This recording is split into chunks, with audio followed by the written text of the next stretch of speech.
Hey everyone, in this video I wanted to talk about J.K. Rowling. Rather than talk about her opinions on LGBTQ+ identifying individuals, I wanted to discuss, well, her narrow worldview? I think that would be a pretty good word for it. She can really only write somewhat realistically for the country she comes from. She doesn't know anything about anywhere outside of her own country. While this can be seen pretty plainly on her Twitter, when you get into her writing, it becomes a lot more clear. Anyway, in the extended universe of Harry Potter, which I guess that just means the world outside of the UK, there are of course other wizarding schools. I mean, wizards are all over the world, so obviously there needs to be other schools for them to go to. Now, I'm not going to show you the map just yet. I want you all to ruminate on something. Think about how many different cultures there are across our entire world. Now add in the fact that these cultural groups would be considered muggles. So with that in mind, the wizarding school for India, for example, would have students who are aware of this muggle culture, so it would be prevalent at the school. Now, let's add in the fact that there's a lot of pure-blooded wizards who have their own specific culture. Also, I guess wizards in Harry Potter are treated as a different ethnic group. You'll end up with this fusion of muggle culture and wizard culture.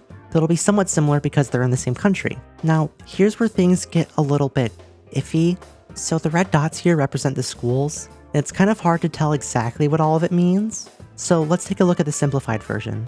Before we dig into all this, I just want to get one thing out of the way. There is not a spell in the Harry Potter universe that translates languages. In fact, during the Goblet of Fire, we see that there are translators in both the books and the movies, confirming that there are language barriers for wizards. And this is just thinking about the languages that we know. There may very well be wizard-specific languages. With that in mind, you may see a few problems with the way this is all structured, but that's alright. Don't worry, it gets so much worse. Since most of the issues here are apparent, I'm going to try to focus on explaining the issues that may not be as apparent. So right away, we see 3 schools here.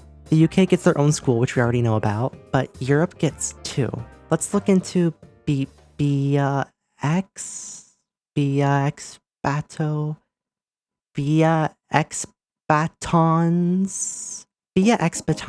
encompasses Portugal, France, Belgium, Netherlands, Switzerland, Luxembourg, and I think some of Italy. The school is located in France, and another piece of information we have about it is that the students there are canonically attractive. They have their own special carriages to be transported in, and they are very fancy. They also have a rivalry with Hogwarts in wizarding sports. Because we don't know much about the cultural or ethnic diversity at the school, it's hard to tell how chaotic it is. Now, this is a given for pretty much every school here, but I would assume that they would divide students by the languages that they speak. They would have to hire multiple instructors for each subject who speak different languages, and for Beauxbatons, there would be roughly 6 scheduled classes for each language, assuming every single student from their own country speaks the dominant language. There would also have to be a number of different classes for each grade.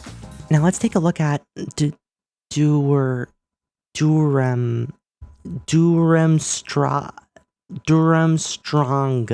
Now, I don't know why, but for some reason this school encompasses all the Scandinavian countries and then Eastern Europe. Assuming every single student here speaks the dominant language from their own country, we're looking at dozens of the same class having to be scheduled just off of linguistic barriers alone. The school is located in Northern Europe, but also only lets pure-blooded wizards attend. So we haven't even talked about the biggest problem here yet, and that's the fact that with all the different scheduled classes, there just isn't enough time in the day to host them all. Assuming the best case scenario where there's like around 20 different languages being spoken at this school, and also assuming each class runs around 1 hour, 20 hours each day would be dedicated to the same class being localized to the students. This isn't even talking about the different grade levels. There's really only a few ways that this would work, and none of them would be efficient. I'll rattle off a couple of the ideas that I can think of. So the first way is where the school would have to cycle students and teachers each year, or maybe the full duration of the education where they only offer classes spoken in a few different languages. This would slow down everyone's education and be a horrible detriment to the wizarding group in the region.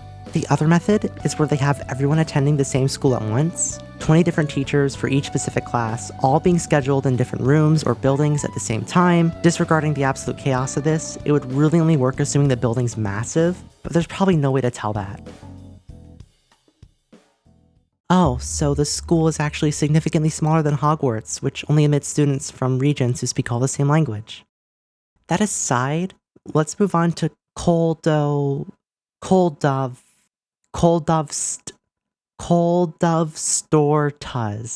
So this is probably one of the least heinous schools. There are hundreds of different languages spoken across Russia, but only around 30 are officially recognized and allowed to be used in education. Across all of Russia, over 90% of the population speaks Russian, and then the larger minority languages such as Tatar, Chechen, Bashkir, and Chuvash pretty much make up the rest, so it's probably fine. Now, there isn't much known about this school besides the fact that it is located in Russia, and the wizards use uprooted trees as broomsticks. Next up, we have Ilvermorny School of Witchcraft and Wizardry, which is located in Mount Greylock, Massachusetts. We know a ton about this school, and it's probably one of the most fleshed out besides Hogwarts. They take in students all across North America, and of course, the only students that we know about as characters are mostly white people from America. Here's the only students that we know about that attend this school. I would be really surprised if J.K. Rowling actually had a realistic diversity, but ignoring that, this school is such a stupid generalization. A single school for all of North America, the amount of students you would have pouring in would be wild. And not to mention that they also wouldn't all be white. Of course, it's really hard to estimate the total population of wizards at each school, since the only accepted figure is that Hogwarts consistently has around 1,000 students at a given point. So assuming we're in JK's perfect world, each school has a very small amount of wizards who are all the same ethnicity and speak the same language. Of course, it is stated in lore that most wizards homeschool their kids, but those children wouldn't really be getting that good of an education given how many wild things there are in the wizarding world. So, problem solved, I guess?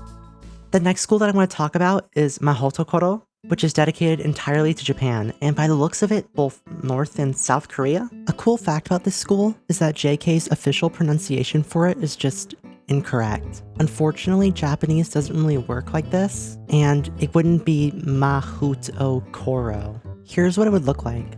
In case you don't get it and you're an English speaker, to roughly compare it, most syllables in Japanese will be read with 2 letters, a consonant and then a vowel. So it would be Mahhootokohro, not Mahhootokohro.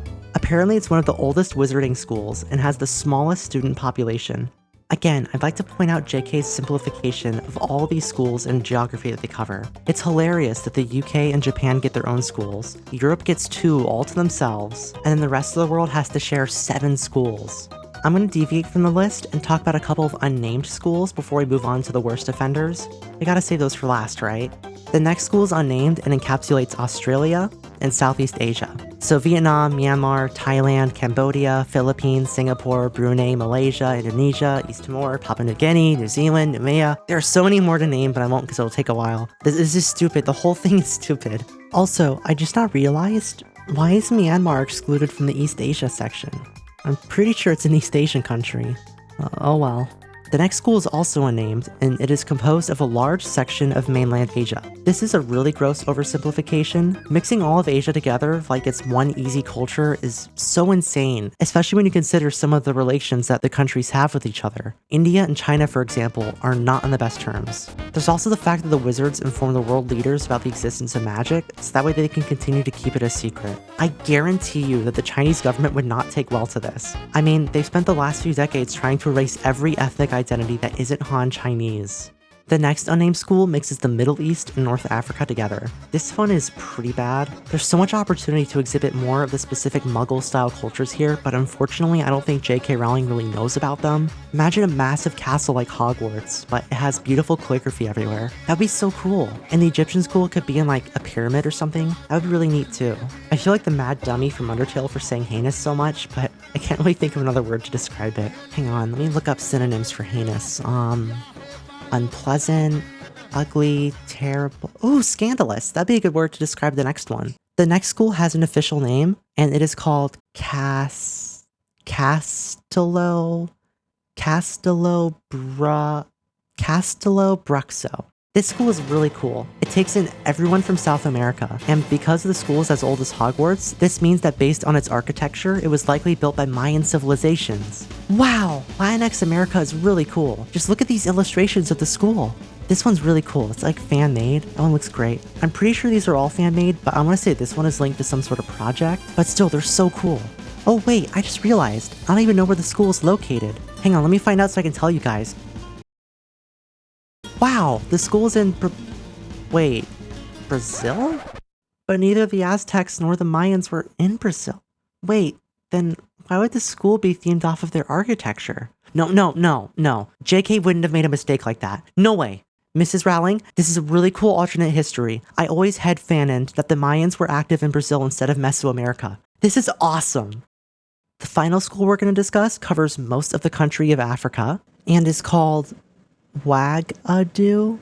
I don't know if that's right. I'm sorry, guys. I don't speak Swahili. Anyway, this school is really interesting. It's located in Uganda, and to inform their students about their acceptance into the school, they send them a messenger in their dreams. Now that's awesome. Apparently, there were a bunch of smaller wizarding schools in Africa at some point, but only Wackadoo could stand the test of time. I guess that makes sense. Like, imagine if there was another wizarding school in the UK, Hogwarts would end up competing with the new school, and only one would remain. Neither of the schools have anything new to offer. I mean, after all, the UK has a single dominant language, English. Because Africa's dominant language is African, all the schools had to compete for students, eventually leaving one massive school remaining. Overall, the way that the wizarding school system works across the globe shows that J.K. Rowling has little to no knowledge of the world outside the UK. Most continents are lumped into one school, with some schools spanning across multiple continents, successfully generalizing and oversimplifying the many cultures, ethnicities, and spoken languages across the world. That's it for the video, guys. I probably missed a bunch of issues to talk about, and it would be really cool if someone who is way more educated on geopolitics or history could talk about it. If you enjoy this type of content, consider subscribing to the Shin and Friends YouTube channel. If you have any critiques on the video or fun ideas for a new one, please feel free to leave them in the comments below. Bye!